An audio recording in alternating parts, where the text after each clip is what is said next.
आप देखें उनका जो लेख आया है उसके अनुसार 2025 में हमारी अर्थव्यवस्था उस लेवल पे पहुंचेगी जो कोरोना से पहले, जिसको गंभीर बताया गया, तो गंभीर से अत्यंत गंभीर हो गई। अब अत्यंत गंभीर से वापस गंभीर स्थिति में लाने में आपके कार्यकाल में दोबारा से गंभीर स्थिति में आ पाएगी कि नहीं आ पाएगी, इस पे आकलन चल रहे हैं। बहरहाल अब स्थिति यह है कि जैसे गर्मी के महीने में कोई नौसिखिया मिस्त्री कोई वाटर कूलर किसी घर में लगा हो, उसकी आके मोटर खोल दे मगर उसको बांधना ना आए और सबके पसीने छूट जाए, आपको भी समझ में नहीं आ रहा कि अब क्या हो। अब मैं टैक्सेशन पॉलिसीज पे आऊंगा। दो स्रोत तो होते हैं किसी भी वित्त मंत्री के पास, राजस्व और व्यय, रेवेन्यू और एक्सपेंडिचर। किससे पैसा लेंगे, किसको देंगे। गोस्वामी तुलसीदास जी ने रामायण के अंदर राम राज्य की जब कल्पना करी थी तो एक कुछ ऐसा लिख के गए थे जो आज भी हमारे लिए गाइडिंग प्रिंसिपल का काम कर सकते हैं। प्लीज बरसत हर्षत सब लखे, करसत लखे न कोय, तुलसी प्रजा सुभाग से भूप भानु सो होय। मतलब कि जब कर लेना हो किसी भी राजा को तो ऐसे लेना चाहिए जैसे सूर्य नदियों से लेता है, पता ना चले, और जब देना हो अपनी प्रजा को तो ऐसे बरसे कि सृष्टि हर्षोल्लास में समा जाए। मगर आपकी नीतियां इसके विपरीत हैं। जब लेना होता है तो ऐसे लेते हैं कि जेब पे ऐसी भारी चोट पड़ती है कि विश्व कीर्तिमान बन जाते हैं, जैसे आज डीजल, पेट्रोल, कुकिंग गैस के ऊपर, रसोई गैस के सिलेंडर के ऊपर दुनिया में सबसे ज्यादा कर आप ले रहे हैं। और जब देना होता है तो ऐसा देते हैं कि जैसे आपने कोरोना में 20 लाख करोड़ का पैकेज दिया कि आज तक उस पैकेज का क्या हुआ, किस घर में कितना पहुंचा, ये कोई जवाब नहीं, वो अदृश्य हो जाता है। आप बिल्कुल विपरीत दिशा में चल रहे हैं।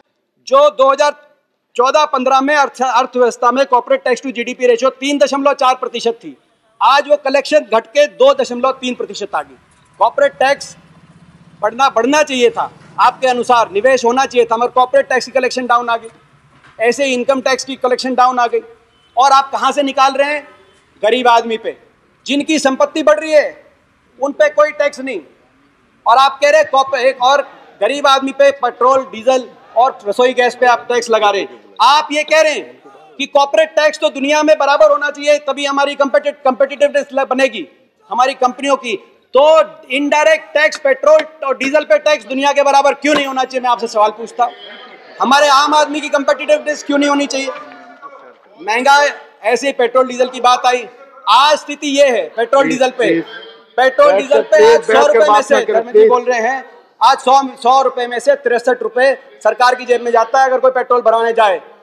और डीजल पे जो 2014-15 में जेटली जी के पहले बजट में 3 रुपए की एक्साइज ड्यूटी थी, आज वो 31 रुपए की एक्साइज ड्यूटी हो चुकी है। आपके पहले बजट में 75,000 करोड़ की कलेक्शन थी पेट्रोल, डीजल, रसोई गैस के सिलेंडर पे। आज इस बजट में वो 75,000 करोड़ से बढ़कर 3.5 लाख करोड़ की कमाई उसी जनता से आप कर रहे हैं और अच्छे दिन बता रहे हैं। तो ये मैं समझता हूं, आप उसका दर्द समझिए उस बूढ़ी माँ का जिसने दिया जलाया था कोरोना में।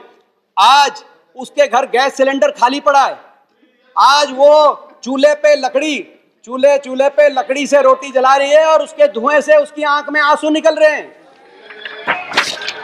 बेरोजगारी एक और फॉल आउट है, बेरोजगारी देश में एक और फॉल आउट है, बेरोजगारी। देश की बेरोजगारी इतनी भयावह रूप ले चुकी है। आज हम जानते हैं एनएसएसओ के अनुसार 45 साल में सबसे ज्यादा बेरोजगारी, सीएमआई के अनुसार 70 साल का बेरोजगारी का रिकॉर्ड इस साल, पिछले जो वर्ष गया इसमें टूटा है। केवल कोरोना में 12 करोड़ लोग बेरोजगार हो गए। डिमोनेटाइजेशन में 50 लाख, अजीम प्रेमजी यूनिवर्सिटी का अनुसार था, उस समय 50 लाख लोग बेरोजगार हो गए। आपका 2 करोड़ रोजगार देने का वायदा था, यानी कि 7 साल में 14 करोड़ रोजगार मिलने चाहिए थे। इसके अनुसार तो जो है ये केवल इन 2 कोरोना और डिमोनेटाइजेशन की वजह से 12.5 करोड़ रोजगार आपके कम हो गए। हर घर में एक बेरोजगार। आप कह रहे पकोड़े तलिए, मैं मानता हूं वो भी हो सकता है, मगर अगर हर घर में ही बेरोजगार है। हर घर में अगर कढ़ाई चढ़ा के पकोड़े तलने का काम होगा तो खरीदेगा कौन? वो खरीदेगा कौन? वो पकोड़े तलेंगे, और अगर खरीदेंगे नहीं तो अगले दिन के लिए बेसन और तेल का इंतजाम कैसे करेंगे? हर घर में बेरोजगारी। किसान की बात, मैं किसान की परिस्थिति पे आना चाहता हूं। किसान, आज आप कह रहे हैं कि 4 महीने से किसान बैठा है, क्यों बैठा है? ये वही किसान है जिसने अर्थव्यवस्था को जीवित रखा कोरोना के समय भी। ये किसान है जिसको उम्मीद थी आपसे कि आप किसान की आमदनी दुगनी करके, वायदे दुगनी करने के अपने वायदे को निभाएंगे, मगर क्या हुआ? आपने इस बजट के अंदर किसान कृषि क्षेत्र का आवंटन 8.5% घटाने का काम किया जब ये आंदोलन चल रहा था। बात तो थी एमएसपी दुगनी करने की, बात तो थी इनकम दुगनी करने की। मैं 2 मिनट में अपनी बात तो थी दुगनी करने की, मगर अब क्या हुआ? जैसे एक छोटा सा बच्चा चिल्ला रहा था, मलाई दो अपनी मम्मी से, रोटी लेके गई, मलाई दो। उसके दादा ने पूछा क्यों चिल्ला रहा है? बोला मलाई मांगता है। तो बोला एक काम करो, इसकी रोटी छीन लो, फिर मलाई छोड़ देगा, रोटी चिल्लाएगा, फिर रोटी चिल्ला देना। या एमएसपी की बजाय, डबल करने की बजाय अब एमएसपी छीनने की बात आ गई। और मैं एक बात कहना चाहता हूं सदन के माध्यम से, अपनी बात को कंक्लूजन की तरफ लेके जाने के लिए। ये किसान 26 तारीख को 4 महीने हो जाएंगे, 4 महीने से बैठे, 300 से ज्यादा जानों की कुर्बानियां हो गई।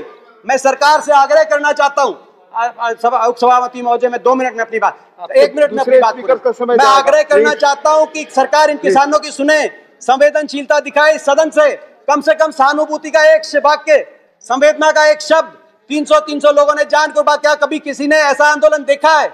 इतनी जानें कुर्बान करने के बाद भी 20-20 किलोमीटर का धरना आ जाए। आप संवेदना का एक शब्द करिए, किसानों की बातों को माने, और किसानों के 300 जो जाने गई हैं उनके लिए, उन परिवारों के लिए आर्थिक पैकेज की घोषणा करें, कुछ रोजगार का उनके लिए प्रबंध करें, और इन किसानों को खुशी खुशी घर लौटने का आप रास्ता दें। मैं हाथ जोड़ के आपसे प्रार्थना करना चाहता हूं, देश की सरकार, देश की सदन, किसानों की ये खिल्ली ना उड़ाओ। ये किसानों की खिल्ली उड़ाना आपको बहुत महंगी पड़ेगी। आज मैं कहना चाहता हूं, ये चेहरे देख रहा हूं मैं, जिस तरह से आप धन्यवाद किसान को खुशी धन्यवाद लौटने का आप मौका दें, ताकि हम भी घर वापस खुशी लौट सके सदन से, और ये अर्थव्यवस्था को भी इस वित्त विधेयक में बदलाव करके दोबारा से पटरी पे लौटाने का रास्ता प्रशस्त करें। आपका धन्यवाद। इस तरह के वायरल वीडियोस और देश और दुनिया की तमाम बड़ी खबरों के लिए जुड़े रहें अंधभक्त के साथ।